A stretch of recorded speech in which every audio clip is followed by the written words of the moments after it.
టీవీ49 news కి స్వాగతం. కపిలేశ్వరం మండలంలో పలు గ్రామ పంచాయతీ కార్యాలయాల వద్ద జాతిపిత మహాత్మా గాంధీ జయంతి సందర్భంగా ఆయా గ్రామాల సర్పంచులు అధ్యక్షతన గ్రామ సభలు నిర్వహించారు. కేదార్లంక, అంగర గ్రామ సచివాలయాల వద్ద గ్రామ సర్పంచులు వీధి వెంకటరెడ్డి, వాసా కోటేశ్వరరావుల అధ్యక్షతన జరిగిన గ్రామ సభలు గత 3 నెలలుగా వచ్చిన రాబడులు, ఖర్చులు వివరించారు. ముందుగా మహాత్మా గాంధీ, లాల్ బహదూర్ శాస్త్రి చిత్రపటాలకు పూలమాలలు వేసి నివాళులర్పించారు. అనంతరం పారిశుద్ధ్య కార్మికులకు ప్రశంసా పత్రాలను చేసి సత్కరించారు. గత నెల సెప్టెంబర్ 17వ తేదీ నుండి అక్టోబర్ 2 వరకు కేంద్ర, రాష్ట్ర ప్రభుత్వాల ఆదేశాల మేరకు స్వచ్ఛతా హీ పక్షోత్సవాలు నిర్వహించామని కేదార్లంక సర్పంచ్ వీధి వెంకటరెడ్డి అన్నారు. సీజనల్ వ్యాధులు ప్రబలకుండా బ్లీచింగ్, శానిటేషన్ క్రమం తప్పకుండా నిర్వహిస్తున్నామని వీధి వెంకటరెడ్డి తెలిపారు. ఈ కార్యక్రమంలో వార్డు సభ్యులు, సచివాలయ సిబ్బంది పాల్గొన్నారు.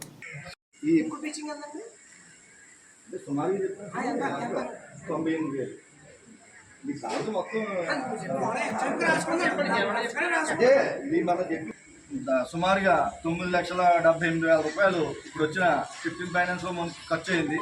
తర్వాత మిగిలిన సొమ్ములు మనం అక్కడక్కడ 2 రోడ్ల నిర్మాణం, గ్రావెల్ నిర్మాణం ఇలాంటివి చేయదలుచుకున్నాం. మీ అందరూ తెలుసు, తీర్మానాలు పెట్టడం జరిగింది. అవి వేసి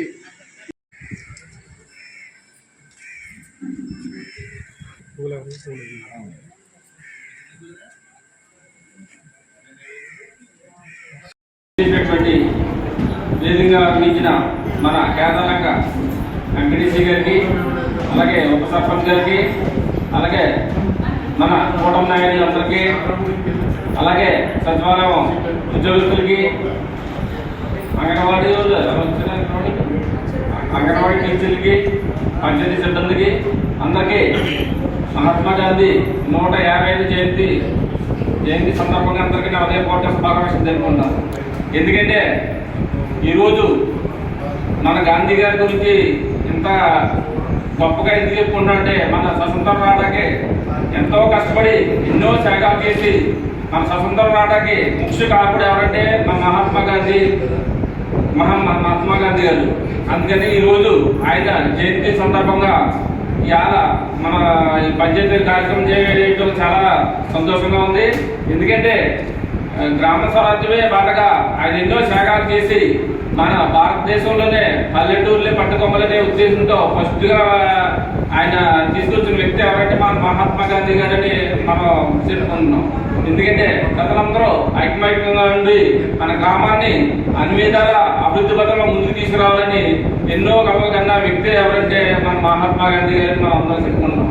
ఎందుకంటే ఈరోజు జయంతి సందర్భంగా మనకి మన పంచాయతీలో గ్రామ సభ కూడా పెట్టడం జరుగుతుంది. ఈ గ్రామ సభ అనేది ఏంటంటే మన 2 లక్షల ప్రజలందరూ వచ్చి మన సమస్యలు ఏదైనా ఉంటే ఈ గ్రామ సభలో చెప్పుకోవాలి. అలాంటిది మన జనాలకి మనకి గ్రామ సభ రావడానికి కూడా ఖాళీ ఉండదు.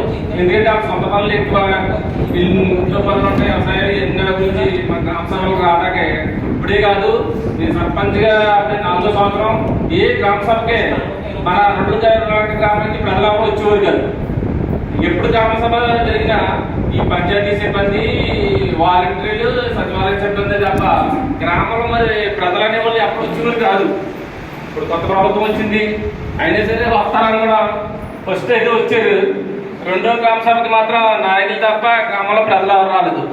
అంటే దానికి అర్థం ఏంటంటే ప్రజలందరికీ ఏ ఇబ్బందులు లేవు, అందరూ సుఖ సంతోషాలతో ఉన్నారని అనుకుంటున్నాను. మనకు మెయిన్ కావాల్సింది ఏంటంటే గత ప్రభుత్వంలో మనం సంక్షేమమే తప్ప అభివృద్ధి అనేది ఏమీ లేదు. దాని గురించి మన కొత్త ప్రభుత్వం, ప్రభుత్వం వచ్చింది. మెయిన్ సంక్షేమం ఎలాగన్నా అభివృద్ధి జరగాలని కోరుకుంటున్నాను. ఎందుకంటే సర్పంచ్గా అప్పుడే 4 సంవత్సరాలు అయిపోతుంది. గ్రామంలో మనం అభివృద్ధి అనేది ఏమీ చేయలేదు. నేను తోటి కోరుకున్నా ఏంటంటే సర్పంచ్గా ఉంది మన గ్రామాల రోడ్లు ఏంటి, డ్రైన్లు ఏంటి, మన గ్రామాన్ని సుందరీకరంగా తీర్చిదిద్దాలని కోరుకుంది.